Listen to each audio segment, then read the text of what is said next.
സ്ഥാനമാനങ്ങൾക്ക് വേണ്ടി രാഷ്ട്രീയ പാർട്ടികൾ നിൽക്കുന്നവരാണ് തരം കിട്ടുമ്പോൾ മറുകണ്ഠം ചാടുന്നത്.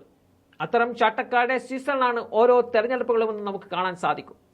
ലോക്സഭാ തെരഞ്ഞെടുപ്പ് അടുത്തതോടെ കാലുമാറിക്കളിയുടെ വക്താക്കളാണ് ഇപ്പോൾ കളം നിറഞ്ഞു നിൽക്കുന്നത്. അതിലേറിയ പങ്കും ലക്ഷ്യം വെക്കുന്നത് BJP-യിലേക്കാണ്. വീണ്ടും BJP അധികാരത്തിൽ വരുമെന്ന് ആധികാരികമായി പറയുന്ന ഒരു സർവേ പോലും നാളിതുവരെയായിട്ടും പുറത്തു വന്നിട്ടില്ല.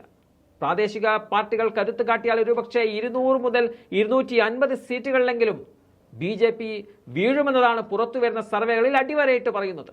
എന്നിട്ടും കോൺഗ്രസിൽ നിന്നുൾപ്പെടെ നിരവധി നേതാക്കളാണ് BJP-യിലേക്ക് ചേക്കേറിക്കൊണ്ടിരിക്കുന്നത്. ഇക്കഴിഞ്ഞ വ്യാഴാഴ്ച മാത്രം വിവിധ സംസ്ഥാനങ്ങളിൽ നിന്നും 5ഓളം നേതാക്കന്മാരാണ് BJP-ക്കൊപ്പം ചേർന്നത്. പശ്ചിമ ബംഗാൾ, ആസാം, തെലങ്കാന, ഒഡീഷ എന്നിവിടങ്ങളിൽ നിന്നാണ് 5 നേതാക്കന്മാർ BJP-യിലേക്ക് ഒറ്റ ദിവസം എത്തി നിൽക്കുന്നത്. പശ്ചിമ ബംഗാളിലെ മുൻ കോൺഗ്രസ് നേതാവ് കൗസ്തവ് ബാഗ്ചിയാണ് ഇക്കൂട്ടത്തിലെ മുൻപൻ. ബുധനാഴ്ചയാണ് ഈ നേതാവ് കോൺഗ്രസ് പാർട്ടി വിട്ടത്. സംസ്ഥാനത്തെ തൃണമൂൽ കോൺഗ്രസ് ഭരണത്തിനെതിരെ പോരാടുമെന്ന് പറഞ്ഞാണ് നേതാവ് BJP-ക്ക് കൈകൊടുത്തത്. കൗസ്തവ് ബാഗ്ചിയെ BJP-യിലേക്ക് സ്വാഗതം ചെയ്യുന്നതിൽ സന്തോഷമുണ്ടെന്ന് പാർട്ടി നേതാവായ സുവേന്ദു അധികാരിയും പറഞ്ഞിരിക്കുകയാണ്. കോൺഗ്രസ് പാർട്ടിക്കുള്ളിൽ അർഹിക്കുന്ന ബഹുമാനം ലഭിക്കുന്നില്ല എന്നാരോപിച്ചാണ് അദ്ദേഹം പാർട്ടി വിട്ടത്. ബംഗാൾ മുഖ്യമന്ത്രി മമതാ ബാനർജിക്കെതിരെ നടത്തിയ പരാമർശങ്ങളുടെ പേരിൽ കഴിഞ്ഞ വർഷം അറസ്റ്റിലായ നേതാവ് കോൺഗ്രസ് അധ്യക്ഷൻ മല്ലികാർജുൻ ഖാർഗെക്ക് കത്തയച്ചതിന് ശേഷമാണ് രാജിവെച്ചത്. ഒഡീഷയിൽ BJD-യിൽ നിന്നും പുറത്താക്കിയ MLA ആയ പ്രശാന്ത് ജഗ്ദേവും പിന്നാലെ BJP-യിൽ ചേരുകയായിരുന്നു.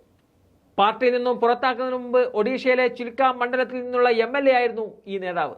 നേരത്തെ BJD-യിൽ നിന്നും പുറത്താക്കപ്പെട്ട നേതാവായ പ്രദീപ് പാണിഗ്രാഹിയും BJP-യിൽ ചേർന്നത് ആ സംസ്ഥാനത്ത് വലിയ വാർത്തയായിരുന്നു.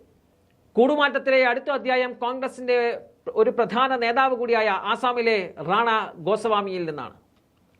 കഴിഞ്ഞ ബുധനാഴ്ച കോൺഗ്രസിൽ നിന്നും രാജിവെച്ച റാണ ആസാം മുഖ്യമന്ത്രി ഹിമന്ത ബിശ്വ ശർമ്മയുടെ സാന്നിധ്യത്തിലാണ് BJP-യിൽ ചേർന്നത്. ഇതിനെല്ലാം പുറമെ BJP പച്ച തൊടിലെന്ന് പറയുന്ന ദക്ഷിണേന്ത്യയിൽ നിന്ന് പോലും നേതാക്കൾ BJP കൂടാരത്തിലേക്ക് ചേർക്കേറുന്നുണ്ട്. തെലങ്കാനയിൽ നിന്നുള്ള മുൻ BRS MP പുതുകണ്ടി രാമുലു വ്യാഴാഴ്ചയാണ് BJP-യിൽ ചേർന്നത്.